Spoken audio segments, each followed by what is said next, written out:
Kayak Erick Thohir yang crazy rich beneran gitu kan. Tinggal di tenda sempit. Mereka harus merasakan gitu. Ini bagian dari sebuah pembelajaran gitu. Supaya itu setelah ini harapannya mereka jadi lebih peka kepada masyarakat Indonesia. Ketika mereka diberikan pengalaman dengan keterbatasan semacam itu, yang susah sinyal, yang listrik ya terbatas, nggak terang-terang banget ketika malam, gelap gulita. Itu mereka cuma rasakan sehari, semalam gitu. Sementara masyarakat yang lain di pedesaan, susah sinyal itu dari dulu bertahun-tahun udah saya alami.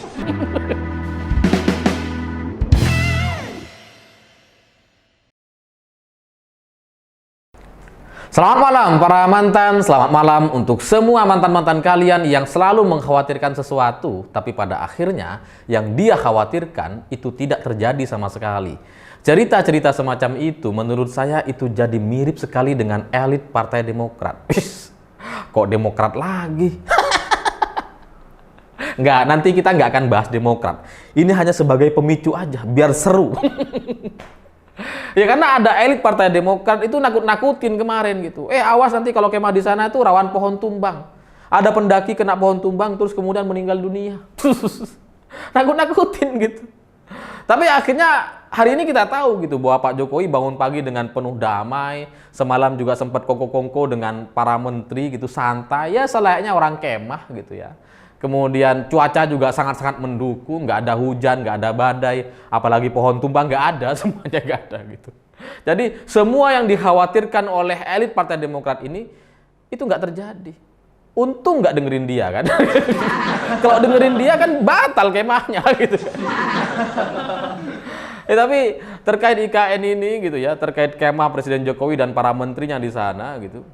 Saya akhirnya mendapatkan komentar-komentar yang lebih seru di banyak platform gitu, karena ada orang-orang yang nampaknya tidak paham soal adat dan budaya Indonesia gitu ya, lalu kemudian mengatakan bahwa ritual kendi ini syirik, musyrik. Saya sih kemarin sudah pernah bahas soal ritual kendi ini, cuma ada yang saya kelupaan gitu, karena ritual kendi ini bagi saya yaitu sebagai adat budaya kita di Indonesia gitu. Dan saya juga pernah mengalami itu. Jadi dulu ceritanya ketika saya masuk pesantren gitu ya. Saya tuh masuk pesantren setelah lulus SD. Dan jelas tidak mudah bagi anak SD yang kemudian masuk ke pesantren 24 jam di sana sendiri. Ya tidur sendiri, makan sendiri, nyuci baju sendiri, mandi sendiri gitu, main sendiri, dan dengan begitu banyak program pendidikan yang ada di pesantren tersebut gitu ya, itu nggak mudah. 24 jam nggak boleh keluar pesantren, nggak boleh ketemu dengan orang tua gitu, dan nggak boleh ketemu dengan siapapun, hanya ada pendidikan. Nah, di awal-awal saya jadi santri gitu ya, di tahun pertama dan tahun kedua itu sempat nggak kerasan, sempat pengen pulang, sempat pengen berhenti gitu, karena wah capek banget lah gitu ya, karena bangun paginya tuh sekitar jam 3 dini hari, karena sholat malam, terus kemudian jam 4-nya subuh gitu ya. Nah tidurnya itu jam 9 malam. Selebihnya itu aktivitas harian yang sangat-sangat padat gitu. Bahkan untuk makan aja sampai harus buru-buru, mandi ya buru-buru, semuanya buru-buru. Udah kayak di militer gitu. Pokoknya ketat banget aturannya dan semuanya harus ikut gitu tanpa terkecuali. Semua santri harus ikut. Nah, di awal-awal saya jadi santri gitu, saya sempat nggak kerasan. Dan kemudian ketika pulang, sering saya pulang ke rumah gitu ya, cerita pengen berhenti, pengen nggak mondok lagi gitu. Sampai akhirnya ya orang tua saya mendoakan, ya nggak, kasih motivasi dan sebagainya. Sampai akhirnya di satu kesempatan, ini mungkin karena saya sudah udah parah banget lah nggak kerasanya gitu ya. Orang tua saya ini menyarankan gitu ya, agar saya tuh mengambil tanah yang ada di halaman rumah saya, lalu kemudian ditaburkan di halaman pesantren. Awal-awalnya tuh kayak orang tua saya tuh kayak ragu-ragu, mau nggak nih anak saya gitu kan? Karena kan ini kan urusan soal adat dan budaya gitu. Tapi karena saya juga sudah ya pasrah gitu, saya ambil aja gitu. Ya terlepas apakah ini ada pengaruhnya atau enggak, saya nggak tahu gitu ya. Tapi setahu saya, teman-teman yang lain yang nggak kerasan-kerasan juga itu gitu ya, teman-teman saya, itu ternyata juga melakukan hal yang sama. Jadi mereka nggak kerasan tuh pulang ke rumah sama orang tuanya disuruh bawa air sama tanah siram di pesantren. Habis itu ya alhamdulillah lulus semua gitu. Nggak ada doa-doanya sama sekali. Nah Tapi kalau kemudian ada orang mengatakan bahwa aktivitas semacam itu dianggap sebagai musyrik, syirik dan sebagainya, itu nampaknya dia tidak paham soal definisi atau musyrik gitu ya. Karena musyrik itu kan menyekutukan Tuhan gitu. Menganggap ada zat lain kecuali Tuhan dan kemudian diyakini mampu untuk mengendalikan hidupnya, mampu untuk mengubah hidupnya. Sementara kalau cuma bawa tanah ke pesantren, apa? Kan nggak ada. Nah sama seperti IKN ini gitu. Gubernur-gubernur yang ada di Indonesia itu bawa tanah dan air kemudian disatukan ke dalam sebuah kendi. Bagian mana yang musyriknya? Bagian mana? Apakah kita mau mengakui bahwa kendi ini Tuhan? Kan enggak gitu. Lawang ini cuma adat dan budaya aja. Ya sebagai sebuah awalan, sebagai sebuah izin kepada lahan yang ada di sana, sebagai sebuah persatuan gitu. Nggak ada musyrik-musyriknya gitu. Yang musyrik itu kalau kita melakukan suatu ibadah, suatu kegiatan, tapi untuk tujuan yang lain. Misalkan sholat tapi tujuannya supaya difoto. Seperti demo-demo kemarin gitu kan. Yang sholat lip sync itu musyrik. Atau sholat menyembah ke Monas, itu musyrik. Atau menyembah baliho, itu musyrik juga itu. Itu musyrik. Lah ini cuma bawa tanah kok dibilang musyrik gitu. Dan setelah saya semakin dewasa, setelah saya kemudian lulus dari pesantren gitu kan, ada banyak hal yang saya pelajari. Salah satunya soal sejarah-sejarah kenabian. Nah, dalam sejarah Nabi gitu ya, itu sempat ada ceritanya ketika Nabi Muhammad itu dikepung sama kaum Quraisy untuk dicelakai gitu. Itu Nabi Muhammad sempat keluar dari rumah, bawa segenggam pasir gitu ya. Kemudian ditaburkan di depan mereka. Wa ja'alna min baini aydihim saddaw wa min khalfihim saddaw faghshaynahum fahum la yubsirun. Sampai kemudian orang-orang Quraisy ini nggak ngelihat Nabi Muhammad jalan, nggak ngelihat Nabi Muhammad keluar gitu.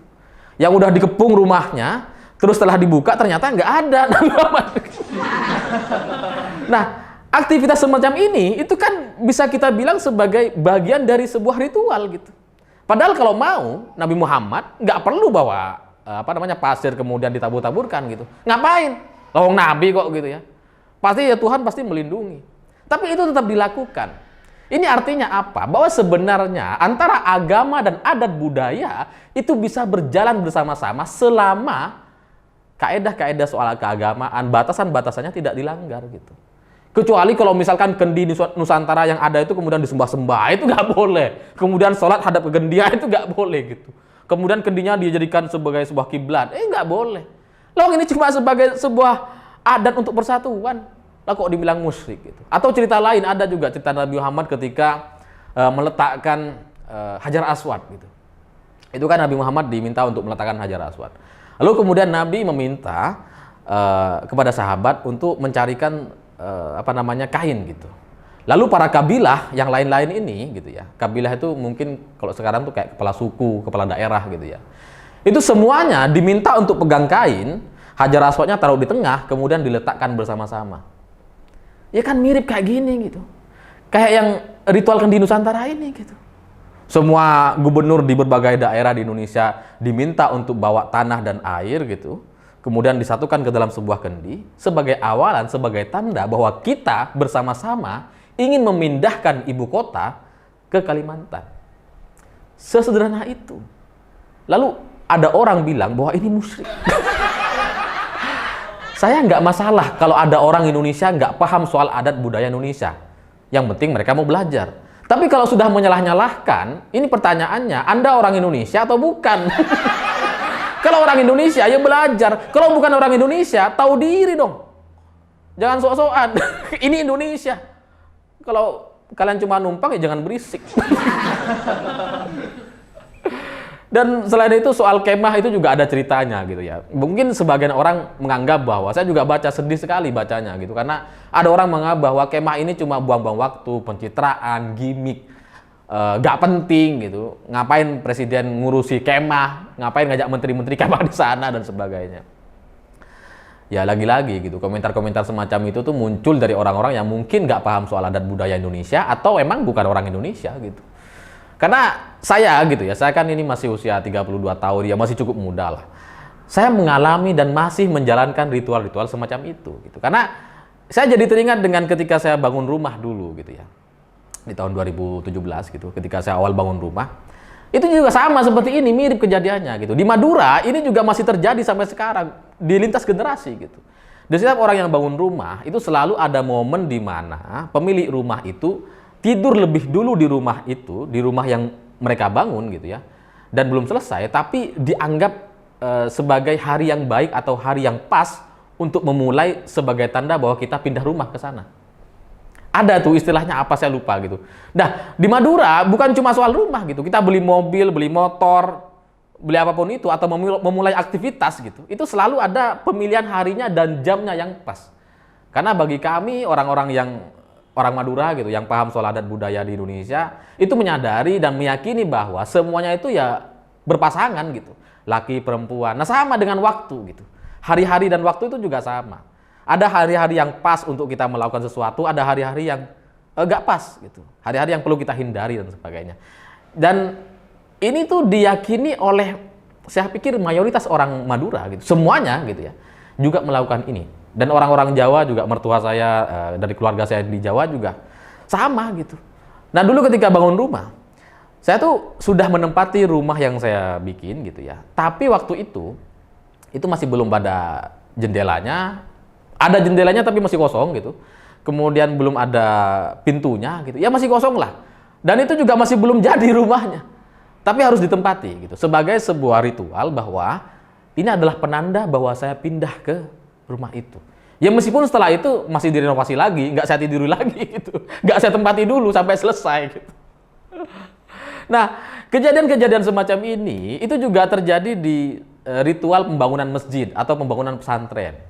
Kita kan sering lihat gitu, dan kita sudah biasa ngelihat peletakan batu pertama gitu. Biasanya kiai-kiai kita tuh kan melakukan peletakan batu pertama. Meskipun setelah itu pembangunannya tidak di hari yang sama. Ini kan sering gitu ya. Kiai itu meletakkan batu pertama, habis itu pulang, 3 bulan lagi baru dikerjakan, nggak apa-apa gitu. Nah, sama dengan pembangunan ibu kota negara ini. Belum selesai memang, tapi sudah ditempati oleh Presiden Jokowi, sudah ditiduri di sana, sebagai sebuah penanda bahwa kita sudah resmi pindah ke Nusantara gitu. Ya karena kan sudah ditetapkan. DPR sudah setuju, kemudian sudah ditunjuk kepala daerahnya, dan presiden sudah tidur di sana dengan menteri-menterinya. Ya ini adalah sebagai tanda bahwa kita sudah resmi pindah ke sana. Ya meskipun setelah ini masih mau dibangun lagi gitu. Masih mau pembangunan besar-besaran sampai kemudian nanti harapannya 2024 ini bisa ditinggali oleh presiden selanjutnya. Jadi kalau ada orang mengatakan bahwa itu nggak ada gunanya, nggak penting, cuma kemah-kemah seperti itu, Anda nggak tahu soal filosofi dan latar belakangnya gitu. Anda mungkin nggak paham soal adat dan budaya di Indonesia.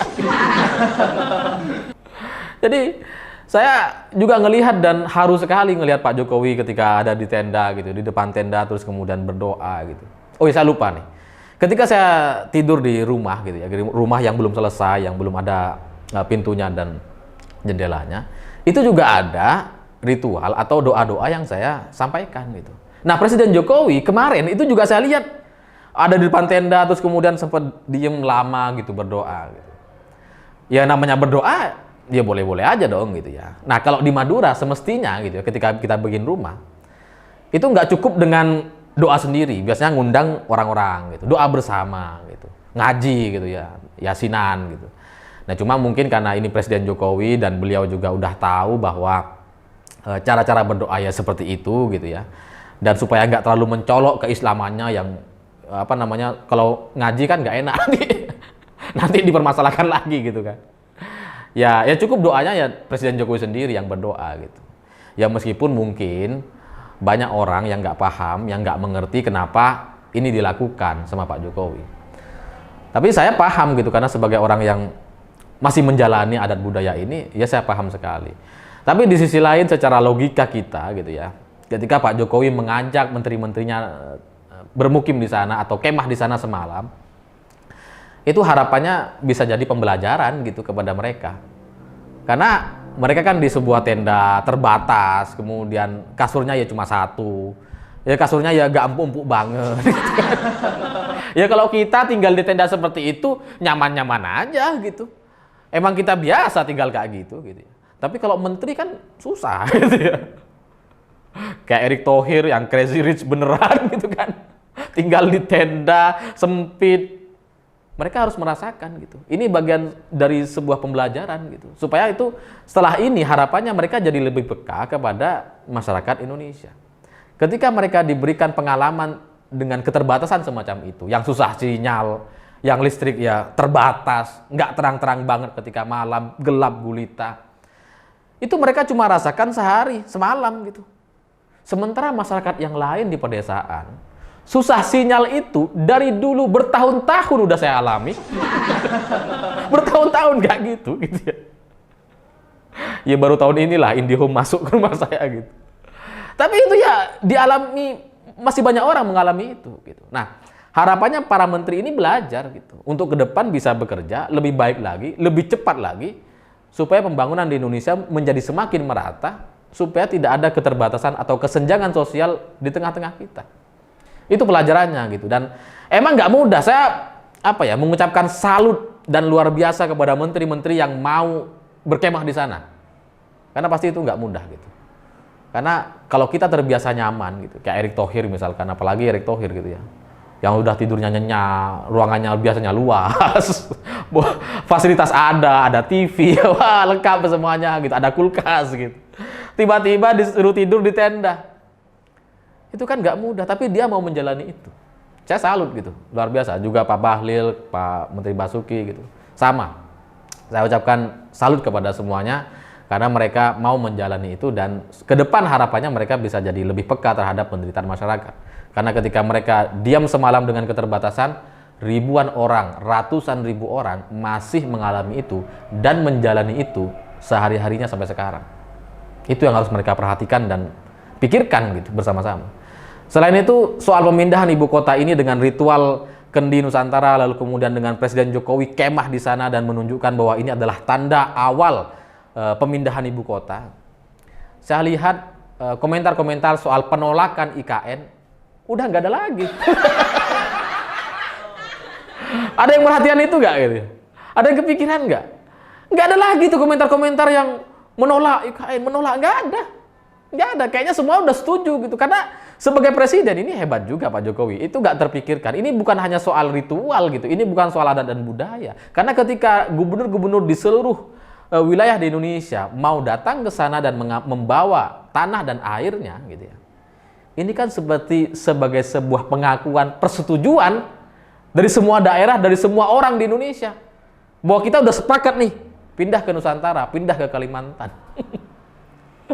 Dan cerita soal Kendi Nusantara ini nampaknya akan bertahan lama di benak kita sampai kemudian nanti mungkin akan dibaca oleh anak cucu kita gitu sebagai sebuah sejarah awal kemerdekaan Indonesia atau awal kemerdekaan Indonesia yang sebenar-benarnya gitu. Karena kalau sekarang kan kita memang sudah merdeka, 70 tahun lebih kita merdeka. Tapi faktanya kita masih menempati Istana Merdeka dari warisan kolonial Belanda.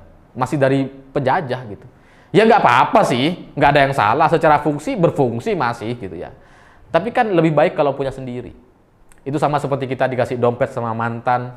Dompetnya bagus, mereknya bagus, masih berfungsi dengan sempurna, nyaman. Tapi kan tetap aja dari mantan. Kalau kita bisa beli sendiri, kemudian lebih bagus lagi gitu kan. Itu kan jauh lebih merdeka dan lebih move on dari masa lalu. Saya pikir itu. Terima kasih sudah menonton. Jangan lupa subscribe. Saya tungguin. Begitulah kura-kura.